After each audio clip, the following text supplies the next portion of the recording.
Universal, I got a job writing advertising for their movies. One of the more famous ones I ever did, we had just done a picture called Psycho, and the next picture was not a wonderful movie. And I looked at it and I said, we got to come up with something great. So I wrote a slogan for a billboard that said, "The Birds is coming."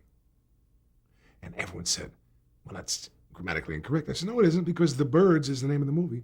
The Birds is coming. I just didn't put quotes in there. And of course, everyone started talking about that. And the picture, I knew it wasn't going to be a hit. I said, let's open it in 1,200 theaters. And we did. And it made all its money back. So now one day, Herb Steinberg comes into my office and says, kid, got a job for you. What is it? I'm going to do a tour, a studio tour. I said, are you kidding? It'll never work. Positive it would never work. He said, don't tell me about that. Just here's a map.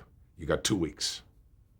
So I walked all over the lot, and I would interview these guys who'd been there since Carl Laemmle. I mean, from the 1920s. What happened over here?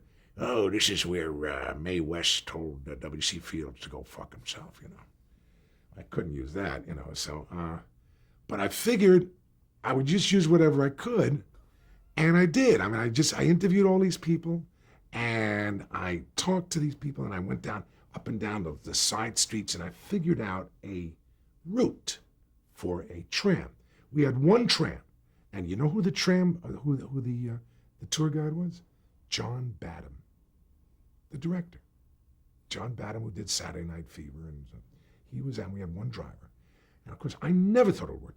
We were so desperate, because Universal hadn't made very many good movies. So we were using stuff from other studios, like The Parting of the Red Sea. That wasn't a Universal picture.